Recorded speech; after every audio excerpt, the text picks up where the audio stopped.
aja sempat nyindir saya gitu. Ya. Nyindir saya, wah artis ya, ini gini gitu. Kan sakit hati saya. Ya. Tapi saya punya ilmu. Ya. Saya ngetes ini mempan enggak. Ya. Saya tarik rohnya gitu. Oi. Saya tarik rohnya, saya masukin ke botol. Oi. Masuk botol, saya taruh di genteng. Saya jemur dah biar. Di depan mata saya dia panas dingin. Oh. Nah begitu saya lepaskan, baca mantra, sembuh gitu kan. Sembuh. Saya tes lagi. Salam sahabat channel. Kali ini kita akan bersama-sama menyaksikan sebuah video dari kesaksian Pak John Gada. Pak John Gada ini adalah seorang dukun yang sangat luar biasa pada masanya, di mana keilmuannya ini sangat ditakuti pada orang-orang yang ada di sekitarnya. Dan bagaimana Pak John Gada ini bisa memiliki ilmu sebanyak dan mempunyai kesaktian seperti itu? Pak John Gada ini adalah seorang perantau. Dan dulu sebelum dia merantau, dia ingin bekerja di luar pulau sehingga dia tidak ingin pulang dengan namanya, tetapi dia ingin membawa hasilnya apa yang dia ingin kerjakan di dalam sebuah pulau, sehingga hasil-hasilnya boleh dinikmati oleh orang tuanya dan saudara-saudaranya. Pada singkat ceritanya, Pak John Gada ini banyak melakukan perbuatan-perbuatan dosa sehingga Tuhan datang dan berjumpa dengan Pak John Gada dengan bertemu langsung dengan Pak John Gada, sehingga Pak John Gada singkat ceritanya bertobat. Dan pada sekarang Pak John Gada tidak mengandalkan lagi ilmu-ilmu yang dimiliki oleh Pak John Gada, sehingga ilmu-ilmu yang dimiliki oleh Pak John Gada dulu kini telah dibuang dan tidak berguna lagi di Pak John Gada. Sehingga sekarang yang dapat diandalkan oleh Pak John Gada, kuasa yang besar menurut Pak John Gada, yaitu adalah hanya Tuhan Yesus yang bisa diandalkannya. Nah sahabat sekalian, bagaimana dengan cerita selengkapnya? Kita akan bersama-sama menonton sebuah kesaksian dari Pak John Gada langsung. Nah, demikianlah kesaksiannya, kita akan menikmatinya secara bersama-sama agar video ini menjadi pelajaran dan menjadi teladan hidup dalam kehidupan kita. Selamat menikmati. Salam.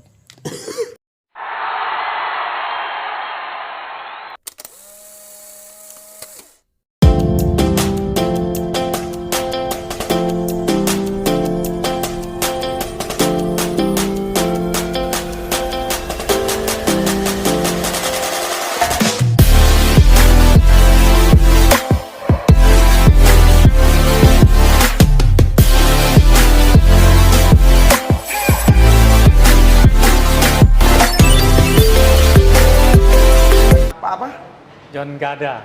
Pak John Gada, saya mendengar dari kesaksian istri dan anaknya, dan juga kesaksian dari Pak John Gada ini, bahwa dulu Pak John Gada ini mantan dukun yang sangat luar biasa secara ilmu kesetanan. Ya, kita langsung aja tanya orangnya. Pak John Gada. Ya, mana? Bapak bisa ceritakan bagaimana Bapak bisa jadi dukun? Gitu ya. Ya. Mungkin cukup panjang ya, tapi saya agak persingkat juga lah ya. Ini tidak makan waktu terlalu panjang. Dimulai dari tahun 78 ya, 1978. Tak kala saya hijrah ke Jakarta, ya kita kan sebagai orang perantau dari Singkawang ya, kan tujuan hidup kita ini supaya sukses lah gitu ya. Karena waktu itu ada satu ketertarikan bagi saya ya pas melihat di koran itu ada yang mencari calon artis lah gitu ya. Ah, Lalu kemudian karena kebetulan di sekolah saya itu biasa ya tampil berkelakar atau apa ya, untuk berkarakter jiwa seni sih ya adalah nampaknya gitu. oh, Ya. sorry saya potong sedikit. Ah, Jadi sebelum Bapak jadi dukun sempat terjun di dunia perfilman gitu. Ya itu istilahnya itu kalau saya katakan tuh aktor 3 detik gitu ya. Oh. Ikut figuran. Figur. Tentu saja bayangan kita ingin juga sukses ya. Ya. Sebagai seorang pemain yang baik nanti, bayangan kita ya, karena mungkin dipengaruhi oleh kita sering nonton film-film Hong Kong gitu ya. Ya. Kita juga latihan kungfu, latihan keras ya. Ya. Untuk kalau suatu saat menjadi bintang film, begitu terkenal kan mungkin banyak duitnya kan begitu. Ya. Itu pikiran kita seorang perantau kan demikian.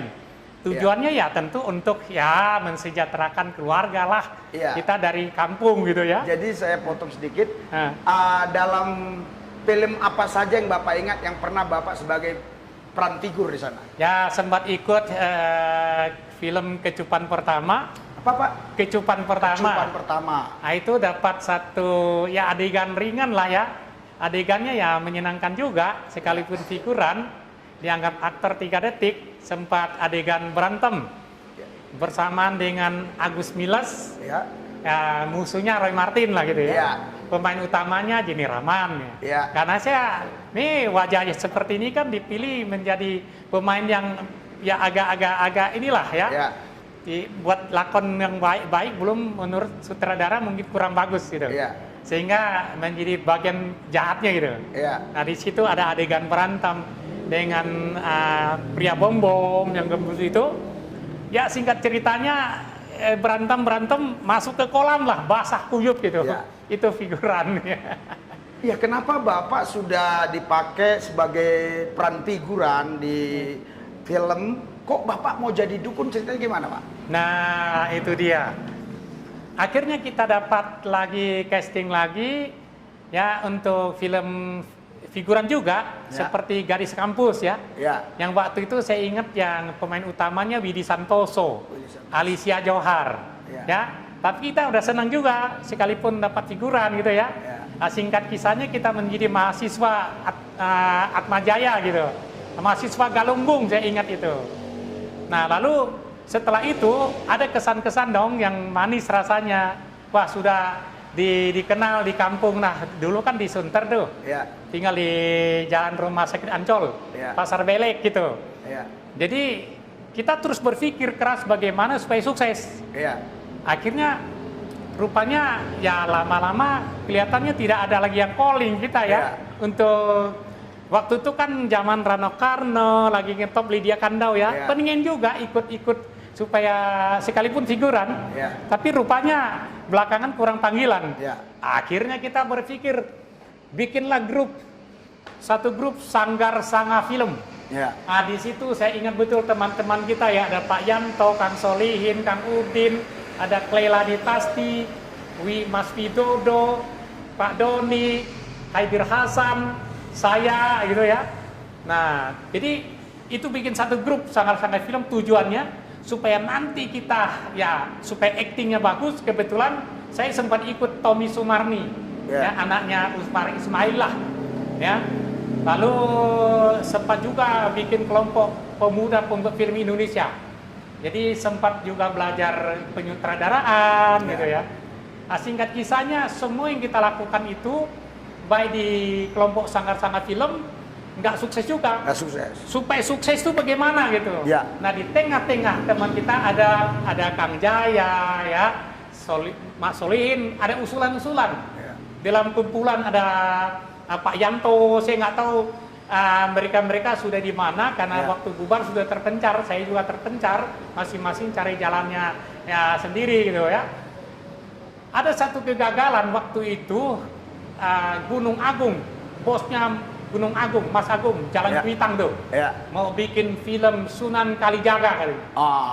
Nah, satu cerita yang sangat menarik adalah beliau ini mau minta izin dulu, katanya menurut berita Kang Solihin kan sebagai humasnya. Ya.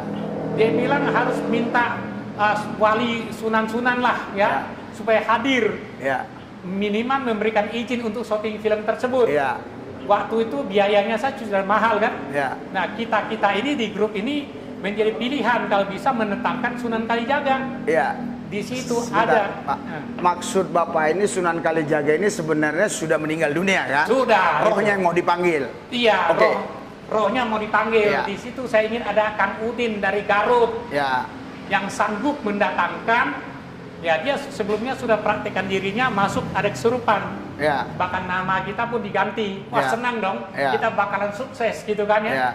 Singkat kisahnya waktu hari ditentukan untuk pertemuan Ya. dengan bos Gunung Agung ini. Ya.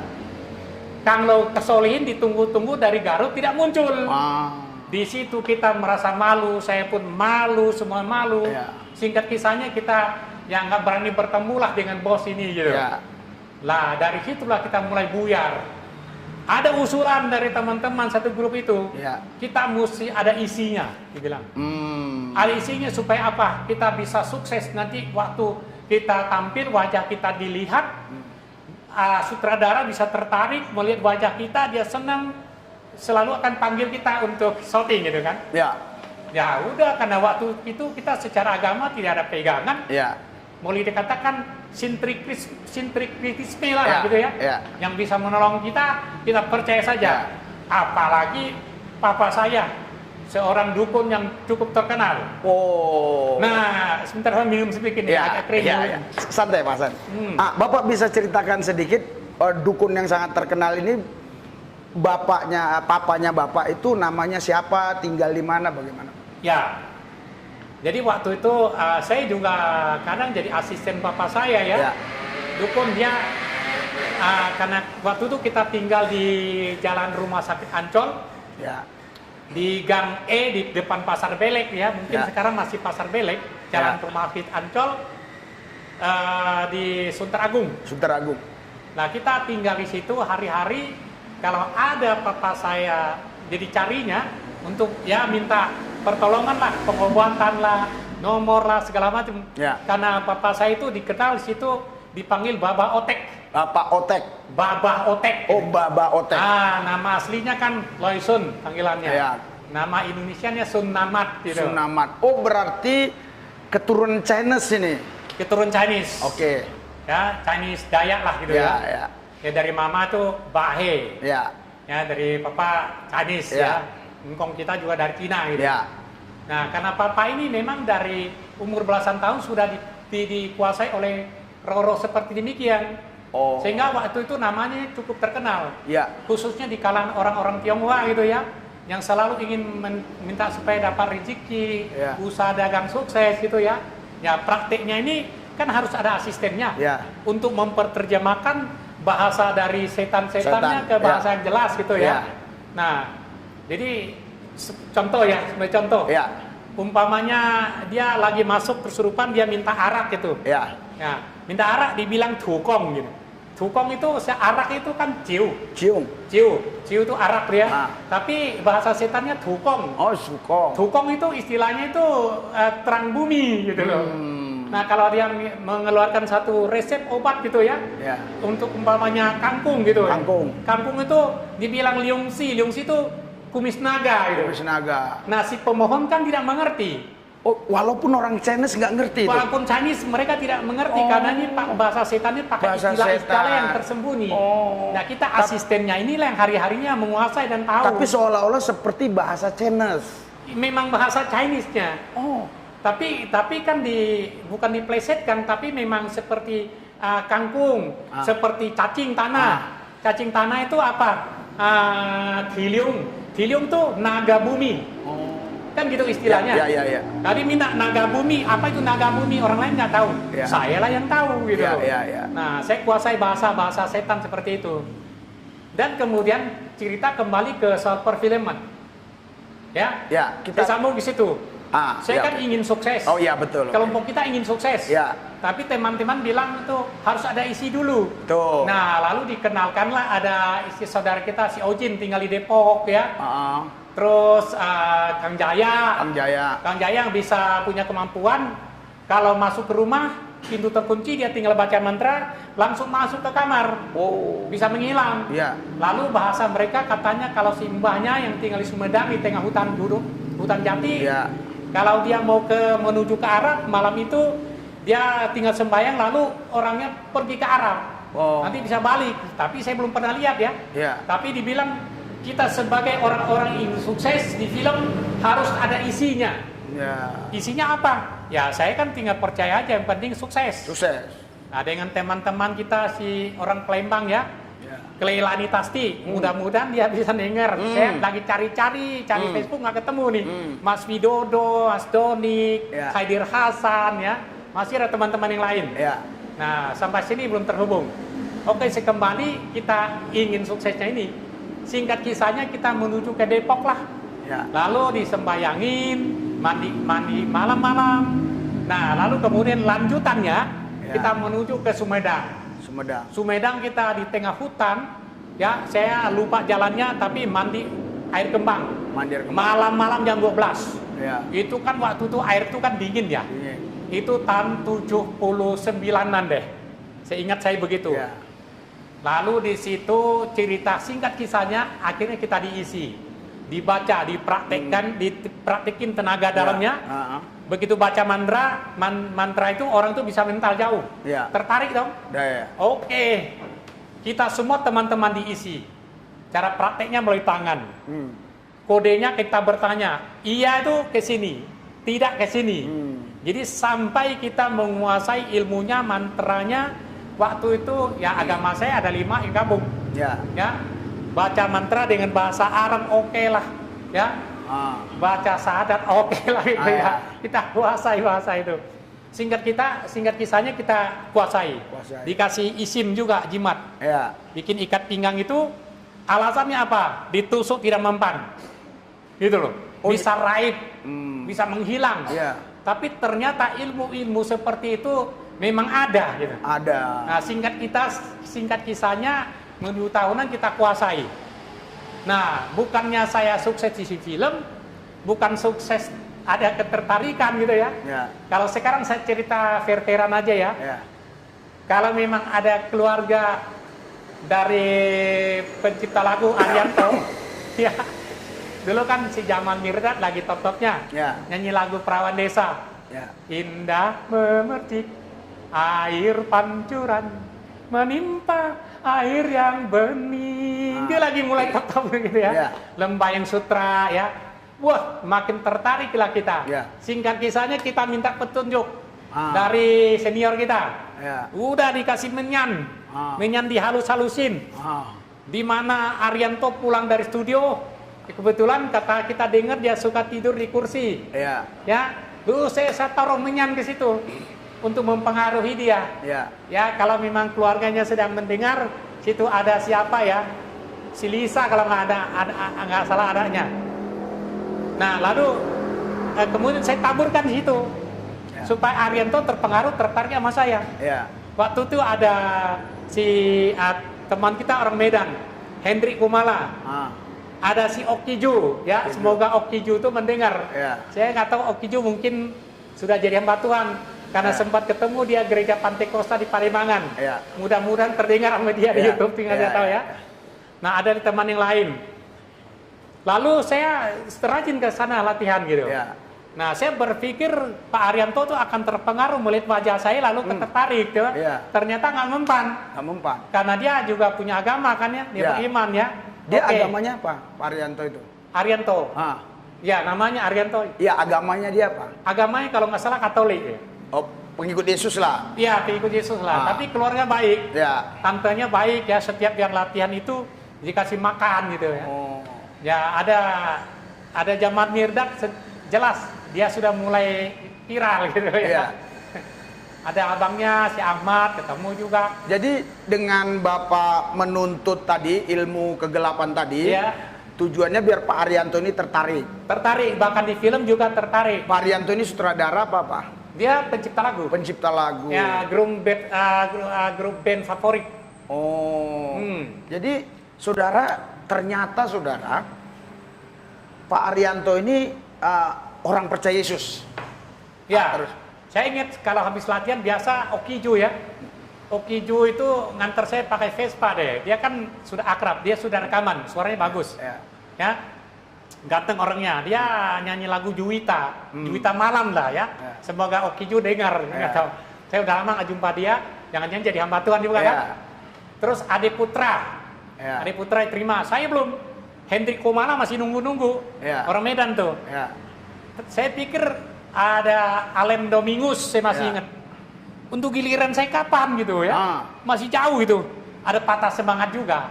Tapi sedikit saya potong Pak. Tadi kan perfilman. Kenapa bisa jadi nyanyi lagu? Karena di film juga ingin sukses juga di penyanyi. Karena suara saya juga cukup lumayan. Coba Bapak tes satu lagu singkat aja. 1 menit lagu apa ini? Ya sempat dites sama adiknya Arianto ya. Enggak, sekarang saya tes lagu. Coba. Ada lagu yang saya ingat 1 menit aja ya.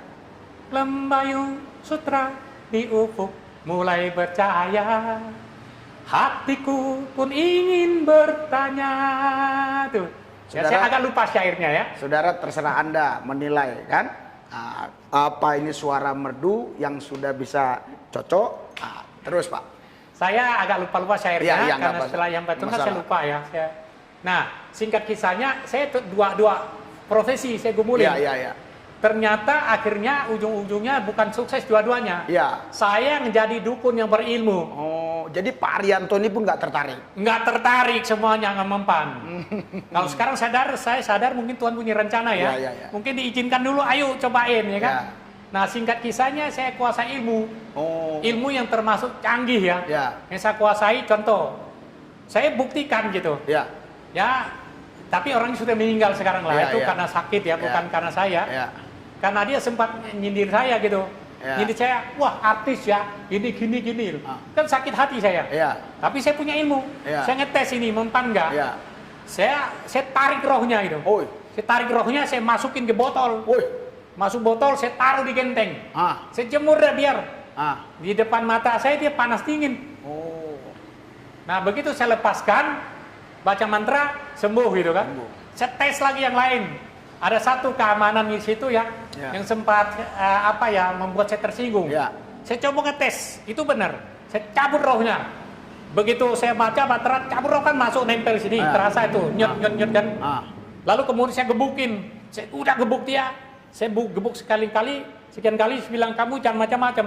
Ya kalau kamu macam-macam sama saya akan gebuk lagi. Besok ketemu saya dia minggir dia. Lihat saya takut dia. Berarti ilmu-ilmu kayak begitu ada. Bukan nggak ada, tapi ya nggak benar toh. Kan gitu. Kemudian saya tes lagi, kebetulan ada satu perempuan ya, papanya buka pabrik roti lah. Saya belum punya apa-apa. Jadi artis figuran tuh nggak ada hasil yang baik.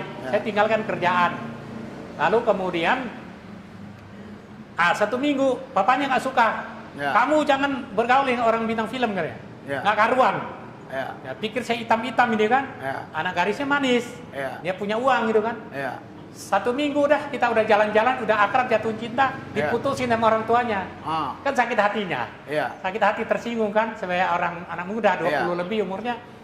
Lalu saya merasa terhina. Nah besoknya saya dengar anak gadisnya itu ya mau berjalan dengan yang lain. Disetujui orang tuanya. Ya itu pun saudara sepupuku. Katanya mau nonton. Saya coba ngetes ilmu ini bagus nggak? Saya coba tarik batinnya. Saya tarik dia, saya baca namanya, masuk, saya jepit di ketiak sini. Saya kunci. Kunci, saya tinggal ngomong kan. Kau jangan pergi nonton dengan si Aken namanya kan. Aken sudah jadi pendeta dia sekarang. Sorry Samuel. Aken. Kalau saya bersaksi ini Pak Pendeta Rizuli Luwisi ini karena dia bertanya, ingin tahu kesaksian saya, ya, mamanya semua tahu, ya, mamanya Samuel H ini pacarnya Aten itu ya. Lalu katanya mau pergi nonton. Nah, ini si Lili saya kunci dia. Saya kunci, kamu jangan pergi, tapi kamu harus muter datang ke depanku. Udah saya duduk di depan jalan kan, pakai kursi rotan plastik tuh. Benar tuh. Dia nggak pergi, nggak nonton. Malam itu dia terus ke depan saya, nggak karuan dia. Nah itu benar. Kalau cerita urusan ilmu setan-setan itu adalah, ya, bukan tidak ada. Tapi ingat itu kalau di hadapan Tuhan, ya kan? Ya. Ya itu sesuatu hal perbuatan yang sangat menajiskan kan gitu. Ya. Nah itu kan belakang kita baru tahu. Ya. Ya, nah jadi itu cerita kedahsyatan setan-setan ilmu itu. Kemudian saya harus tiap hari tertentu, saya ingat hari Selasa lah gitu ya, saya sediakan menyan, rokok, kopi pahit, kopi manis, teh pahit, teh manis. Saya bakar pakai tasbih. Pakai tasbih menghadap timur 1000 kali hitungan. Ya, itu mantranya. Ya. Jadi timur, barat, selatan, utara. Berarti 4000 kali. 4000 kali. Itu menghabiskan waktu 2 jam 45 menit. Ya. Tapi kedahsyatannya adalah tubuhku bisa melayang. Tubuhku bisa itu tembus genteng, terasa sekali. Iya. Saya minta Ejang supaya angkat saya ke lapangan terminal Banteng. Waktu itu Banteng, sekarang di Taman ya. Iya. Ya itu tahun 79, 80 lah hitungan deh. Ya. Dibilang sudah cukup. Terasa kaki saya ditopangnya. Terasa daging diangkat, terbang. Ya. Saya bilang nggak apa-apa, biar saya jalan kaki pulang, nggak apa-apa, nanti ke Sunter kan jauh, nekat ya. Dia bilang sudah cukup ya. Lalu dia turunkan saya kembali ke tempat tidur. Ya. Nah ada lagi yang lebih. Kita baca-baca itu korek api bisa bunyi di depan kita, bisa tegak. Dan dia juga bisa ngangkat saya muter kamar. Melayang gitu. Ya. Nah kalau orang bilang punya ilmu bisa menghilang gitu ya, saya pikir itu benar.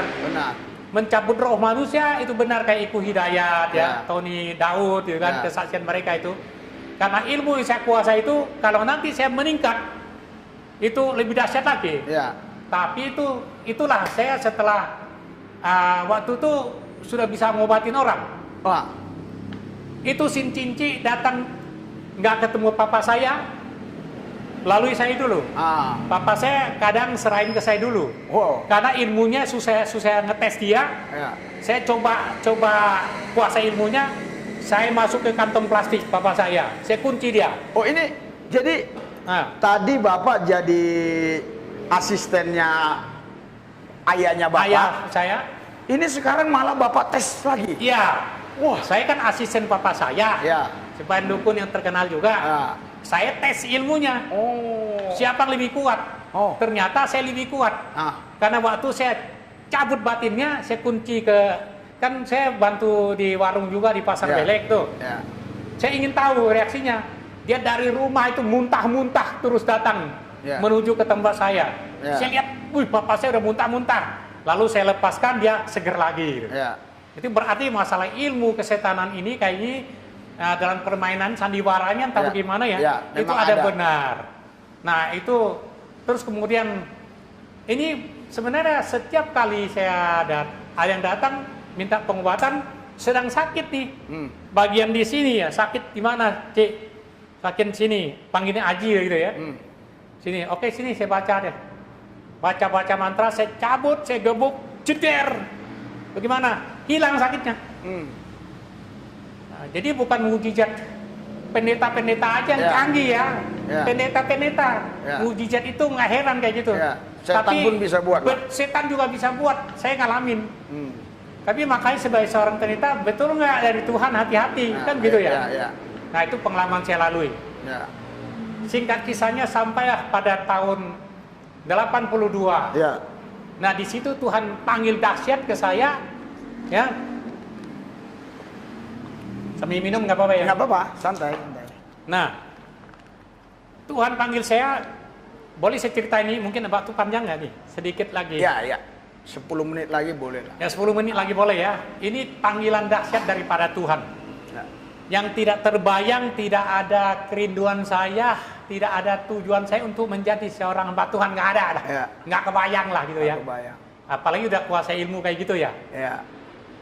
Nah lalu kemudian suatu hari saya dikasih mimpi. Itu mimpi itu datang, saya berdiri itu tinggi besar, dan kepala saya itu udah mau menyentuh langit. Lalu tinggal kepegang aja langit itu. Tapi pegang sebatang tongkat, ya kan? Ya. Bayangkan saya berdiri, ya, kaki injak tanah, lalu kemudian kepala di langit, ya kan? Ya. Kan setinggi sekali gitu. Nah, tapi dia dari atas langit mengatakan, aku akan membinasakan dunia ini. Tapi anehnya, Ya. saya bilang jangan dulu, karena masih banyak yang belum selamat, saya bilang. Saya jawab gitu. Setelah jawab gitu, saya melihat ladang begitu meluas, daun-daun ada menguning gitu. Udah itu saya terjaga dari tempat tidur. Bangun dong, saya kaget, apa artinya ini? Tapi sepintas lalu saya berpikir, wah ini kayaknya mau jadi pendeta itu. Ada ilham masuk gitu. Tapi apa iya, nggak ada tujuan, kenapa jadi begitu ya? Kenapa saya tinggi sekali, artinya apa saya nggak ngerti. Ya kan? Nah, jadi, dan kemudian oke lah itu lewat begitu aja, mimpi tinggal mimpi. Ya. Orang bilang mungkin terlampau berpikir. Ya. Waktu terus berjalan, tapi hati saya itu terus terikat ingin ke gereja terus. Oh. Ingin cepat-cepat hari Minggu, 1 minggu 2 gereja saya. Saya ingat betul di Jakarta, gereja Kartini, Jalan Kartini 5, gereja Kristen Jakarta. Gereja Beritakan Injil di Jalan Kemurian 4, tuh, Gajah Mada. Tiap minggu pagi di Kartini 5, sorenya tuh di gereja Beritakan Injil. Nah, itu tiap minggu begitu. Tiap minggu. Tapi pikiranku tuh terus mulai berubah. Nah, besok-besoknya saya mulai dong baca Alkitab lah gitu ya. Terus kemudian suatu hari saya tidur tengah malam. Ada suatu suara turun. Belum pulas rasanya itu ya. Aku mengutus engkau ke dunia. Nah, dengan dengar bahasa gitu saya kaget. Saya anehnya saya bilang, Bapak. Udah itu saya terjaga.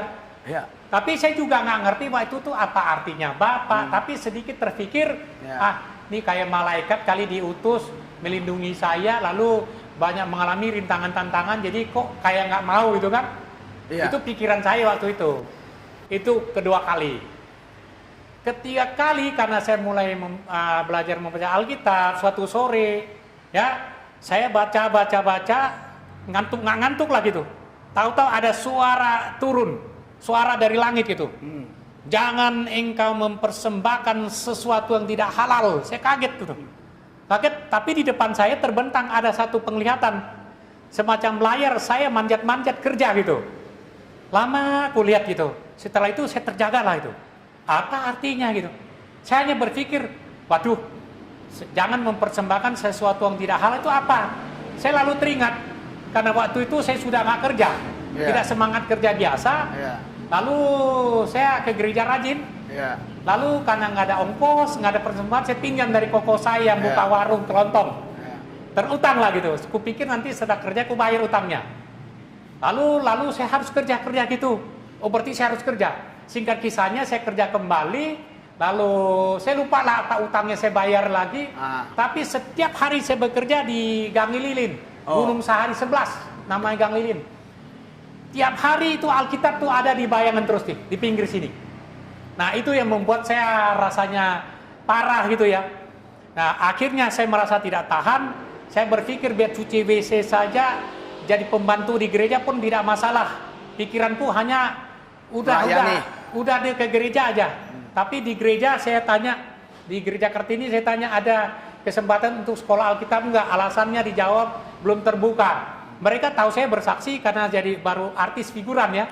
Mereka berpikir, baru artis biru bertobat mau jadi sekolah Alkitab apa iya gitu kan. Begitu juga saya tanya di Jalan Kemurnian gereja Beritakan Injil. Waktu itu pendetanya John Zakaria, sekarang udah meninggal. Waktu itu ada Kok Henry, Gideon Sam.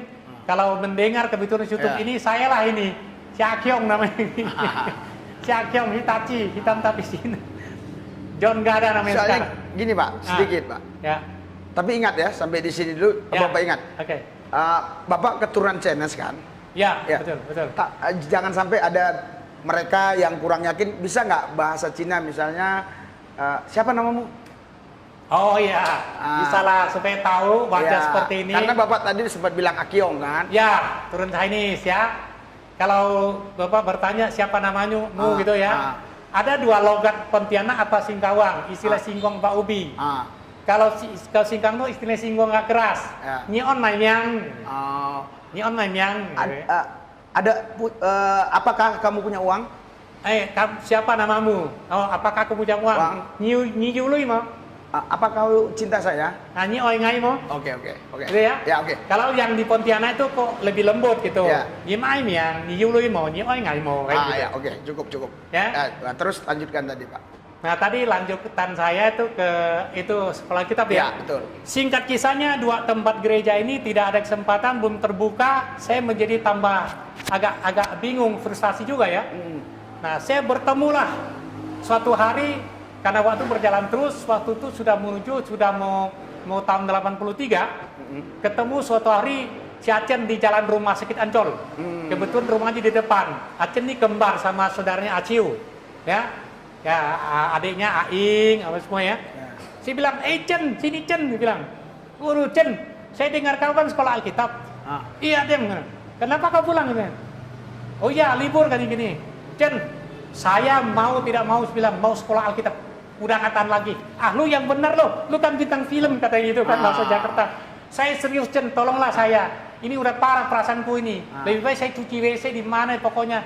Kalau lu serius, oke lah. Ku bawa engkau ke Pak Bambang persekutuan.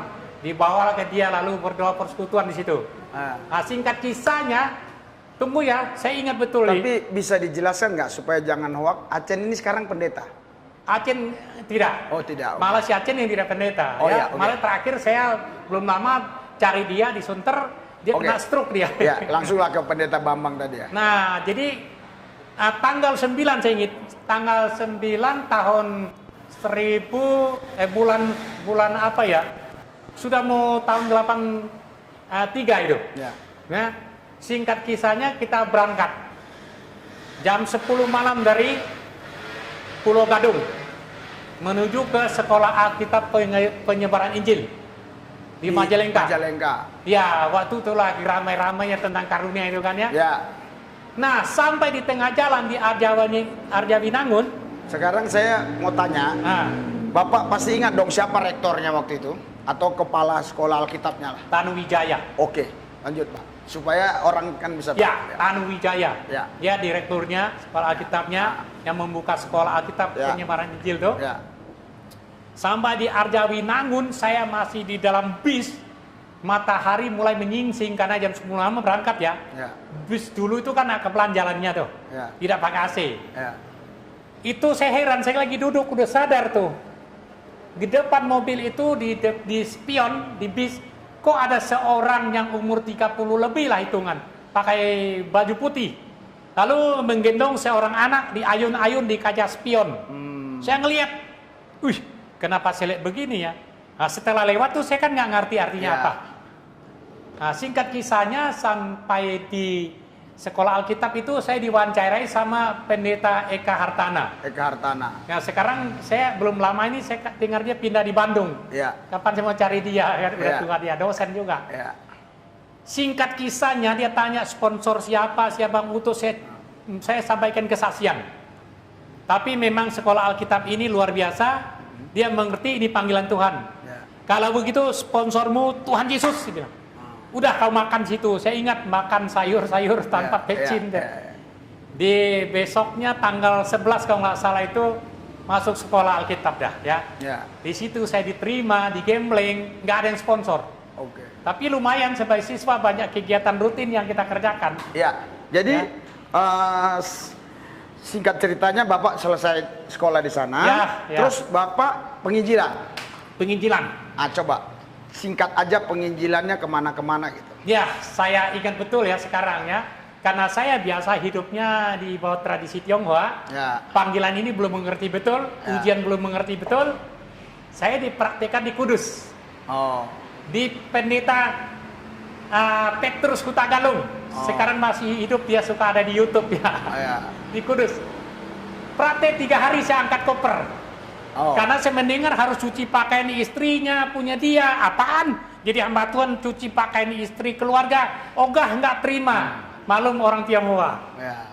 Saya dengan alasan saja dari rindu keluarga itu ya. Singkat kisahnya saya minta pulang hanya 3 hari. 3 hari. Sampai ke Jakarta di jalan Niaga kan. masuk karantina sebentar. Ya. Ya, anaknya Tanuwijaya itu si Daniel Janto namanya. Masih hidup semuanya. Ya. Biar mereka dengar lah. Ya. Di situ nggak lama saya ditaruh di Tangerang di gereja GBI. Jalan Raden Saleh kalau tidak salah ya, Tangerang. Ada. Hamba Tuhannya Satam. Satam. Satam. Lalu di situ 13 hari. Ya. Kenapa? Saya nggak tahan. Masa tiap hari harus membersihkan tai anjing di itu?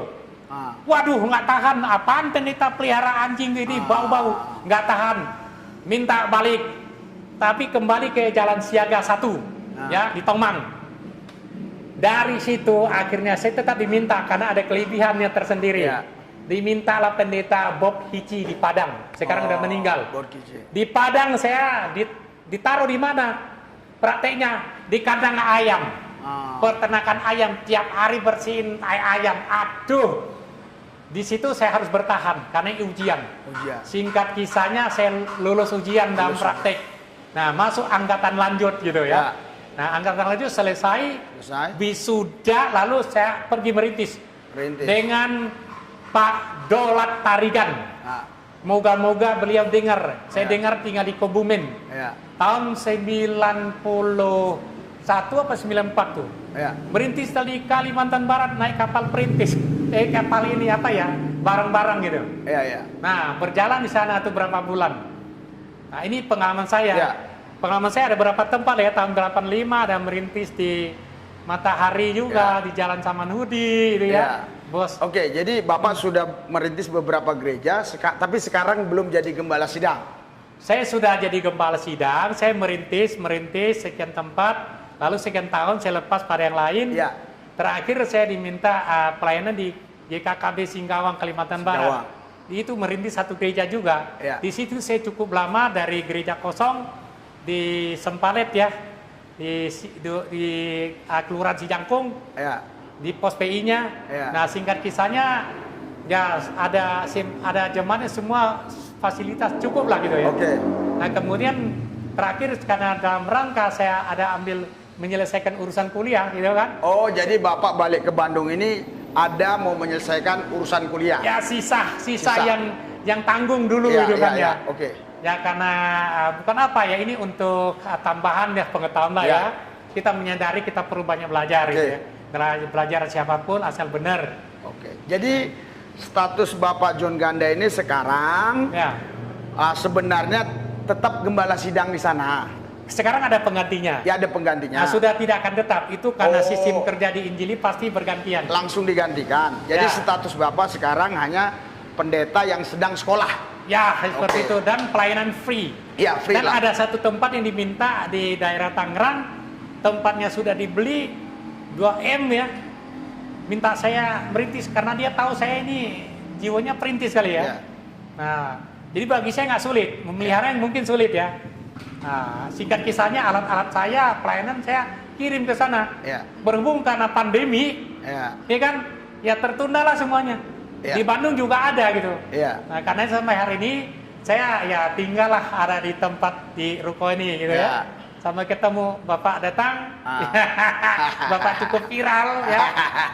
Puji Tuhan, sebagai seorang hamba Tuhan yang saya angkat jempol ya. Jangan coba-coba sesuatu membohongi lah si Bapak ini. Dia akan datang tuh sampai ke bulan tempuh juga sama dia. Saya tertarik sekali. Hari ini ketemu dengan Pak Juli Lubis ya. Senang ya. Pas karena mau wawancara, mendengar pengalaman saya gini, ya sudah. Oke lah, saya bilang. Ya. Jadi saudara Bapak Ibu sekalian, saya akan ulang yang ucapan beliau pertama supaya Anda bisa mengecek ini. Nama orang tua Bapak yang dukun yang di Jakarta itu siapa, Pak? Chai Loi Sun. Ulangi, Pak. Chai Loi Sun. Alamatnya dulu di mana, Pak? Lama tinggal di Jalan Rumah Sakit Ancol, di depan Pasar Belek, di Gang E. Terus nomornya saya lupa lagi deh karena udah dijual. Orang-orang di sana dulu mengenal nama panggilan siapa yang gampang kalau ada orang mau nyelidiki? Mereka panggilnya itu Bapak Otek. Oh, seingat saya Bapak pernah ngomong sama saya, beliau juga itu yang almarhum itu dukun itu juga adalah penjaga kelenteng. Dia memang punya altar sendiri. Rumah kita kan ada altarnya. Ya, oke. Tapi dia pribadi kerjasama dengan kelenteng yang ada di Ancol. Oke. Kan hubungan gelap ini kan. Ya, oke. Saudara, Bapak Ibu sekalian, Anda kalau memang mau benar-benar menyelidiki semua tadi, cari di alamat yang sudah disebut tadi, bahwa benarkah nama Bapak yang disebut tadi itu memang pernah di sana orang-orang pada datang karena dia dukun.